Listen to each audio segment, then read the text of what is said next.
स्वामी प्रेमानंद महाराज के लाखों अनुयायी ये जानना चाहते हैं कि आखिर प्रेमानंद महाराज ने अपना जन्मदिन कैसे मनाया, अपने जन्मदिन के मौके पर उन्होंने क्या क्या किया और आम लोगों के लिए क्या संदेश है, जो श्रद्धालु हैं, जो भक्त हैं, उनके लिए इन्होंने क्या संदेश दिया। हमेशा की तरह इन्होंने पदयात्रा निकाली। पदयात्रा जो 2 बजे के आसपास निकालते हैं वृंदावन में, जो बीच में रुक गई थी, लेकिन दोबारा से इसे शुरू किया गया। तो ये जब पदयात्रा निकाल रहे थे तो वहां इनको कुछ ऐसी झांकियां भी देखने को मिली जो रास्ते में इनके भक्त बनाकर लेके आए थे, श्रद्धालु बनाकर लेकर आए थे। उसके आगे जैसे जैसे बढ़ते गए, मीडिया रिपोर्ट ये बताती है कि करीब 10 क्विंटल गेंदे के फूल से पूरी सड़कों को सजाया गया था, रंगोली बनाई गई थी और स्वामी प्रेमानंद महाराज के जन्मदिन के समारोह में कोई कमी ना रह जाए, इसके लिए भक्तों ने तमाम इंतजाम किए थे। कोई मध्य प्रदेश तो कोई हरियाणा तो कोई झारखंड तो कोई जम्मू कश्मीर, कोई मुंबई, कहीं से आया था।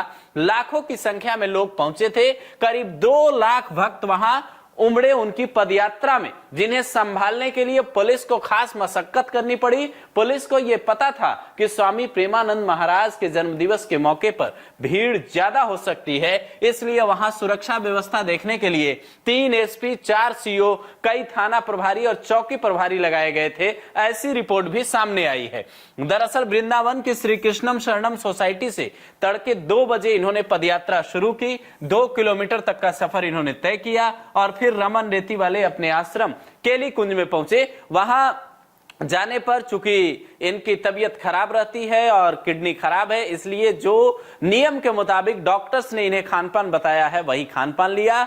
और खास बात यह थी कि प्रेमानंद महाराज से जन्मदिन से कुछ पहले ही जब एक व्यक्ति ने पूछा था कि महाराज जी बताइए जन्मदिन पे अक्सर आखिर करना क्या चाहिए लोगों को, तो इन्होंने बड़ी ही अच्छी सीख दी थी। इन्होंने कहा था कि जरूरतमंदों के पास जाओ, उनकी मदद करो और भगवान की पूजा पाठ करो और भूल कर भी इस दिन ये मत करना कि नशे का सेवन कर लो, किसी भी तरीके से किसी को दुख मत पहुंचाना, क्योंकि जन्मदिन के मौके पर खासकर जो केक काटने और मोमबत्तियां बुझाने का चलन चला है, इसे लेकर भी स्वामी प्रेमानंद महाराज एक बात कहते हैं कि ये पश्चिमी सभ्यता की देन है, ये सनातनी सभ्यता नहीं है, इसलिए इससे बचना चाहिए। खास बात यह थी कि इनके जन्मदिन के मौके को इस बार खास आयोजन बना दिया गया था। 25 से 30 मार्च तक बाकायदा जन्मोत्सव की धूम रही, जिसमें कई जगहों के अलग अलग जगहों के लोगों के लिए अलग अलग दिन निर्धारित रहे। जैसे 25 मार्च को वृंदावन, गोवर्धन, मथुरा, ब्रिज, बरसाना, आगरा और अलीगढ़ के जो श्रद्धालु हैं,